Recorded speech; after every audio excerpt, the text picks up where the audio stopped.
Të gjitha çështjet e pronave nuk trajtohen me transparencë. Vitet e fundit ka një lloj kështu ndërgjegjësimi, diskutimi edhe në media dhe flitet shumë për problematikat e pronës dhe gjërat dhe për fat mirë qytetarët kanë akses për të marrë informacion, ndoshta edhe me kosto, sepse këto informacione drejtuar institucionit kompetent, ASHK-s duhet qytetarët të paguajnë dhe tarifat së fundmi arritur për shërbimet që ofron ky institucion e tjerë. Ndonse ka, le të themi, një lloj aksesi për të pasur informacionin, përgjithsisht problematikat e pronës janë trajtuar jo le të themi jo profesionalisht nga institucionet edhe më gjerë. Avokate, a ka noterët përgjegjësi për transaksionet e kryera? Noterët përgjegjësi, sigurisht noterët kanë përgjegjësi, aktualisht noterët nuk mund të bëjnë më transaksione të cilat nuk e kanë të qartë historinë e pasurisë, pra nëse e keni dëgjuar më përpara qytetarët përplaseshin me një problem të tillë që një objekt, një apartament e blinin 3 individ të ndryshëm. Dhe kjo vinte për shkak të veprimeve që bëheshin përpara noterit, të cilat dokumentacioni që kishte noteri ose që ligji detyronte noterin, më saktë që të kishte për të bërë atë veprim notarial, ishte i vagët, ishte i varfër dhe nuk e qartësonte plotësisht historinë e objektit për të cilën palët mund të ishin përpara noterit për të bërë një akt shpërblerje apo akturim e tjerë. Dhe shpeshherë qytetarët përplaseshin duke qenë nga 2 ose 3 pronar, 2 ose 3 pronar të një objekti të caktuar. Sigurisht noterët kanë përgjegjësinë ligjore për të kopësitur shumë mirë dokumentacionin përpara se të bëjë një transakcion. Tashmë për fat mirë ligji nuk i lejon, pra ligji i detyron që të marrë një dokumentacion të qartë në institucionin e ASHK-s, të bëhet qartësimi juridik i pasurisë dhe më pas të vjohet me procedurë.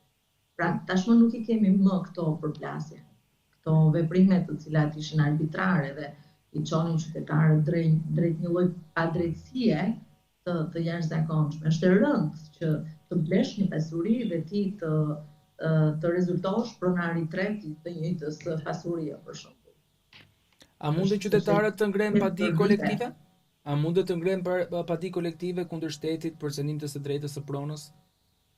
Sigurisht, në rast që kemi të bëjmë me disa banorë të cilët janë përpara një situate të tillë, pra janë prekur, le t'i referohemi rastit të mospasjes, pra të mosqenurit dhe pronar të trullit njëkohësisht, duke qenë se janë pronar të apartamenteve.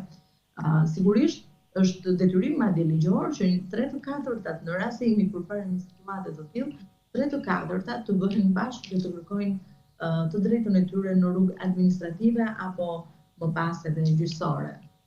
Sigurisht një padi kolektive apo një veprim kolektiv në problematikën e pronës, nëse kanë të njëjtin qëllim, pra qytetarët që bëhen bashkë, absolutisht është në të mirën e tyre, sepse e para kostot financiare do të jenë më të reduktuara, dhe e dyta, kur një padi është kolektive, sigurisht edhe nga ana e institucioneve shtetërore apo gjyqësore, më pas do të shikohet me një lloj prioriteti, edhe pse nuk duhet të jetë ky lloj dallimi, por që për fat keq ekziston. Çfarë parashikon kushtetuta për mbrojtjen e pronës private në raste të ngjashme? Kushtetuta dhe ligjet ndërkombëtare të ratifikuara në vendin tonë parashikojnë që prona duhet të posedohet e qetë.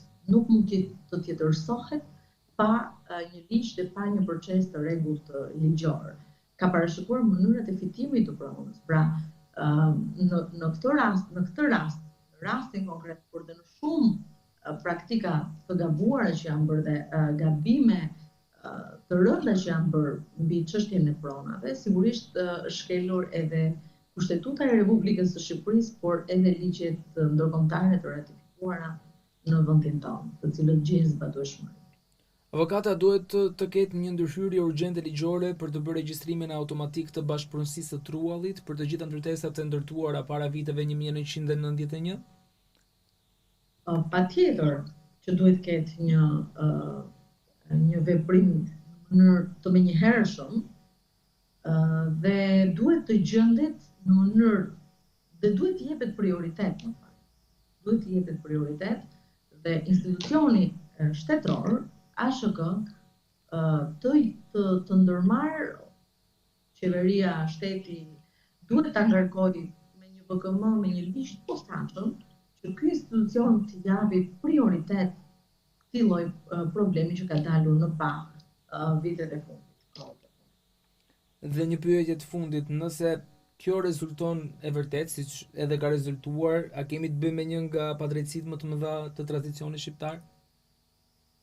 Patjetër që po. Patjetër, është e rëndë që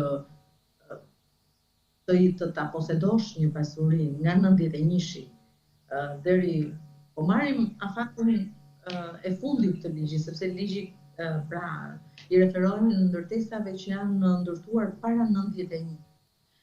Le të themi që kemi këta qytetarë e kanë poseduar, kanë jetuar jo vetëm nga 91, por mund të kenë jetuar dhe breza më përpara në ato objekte.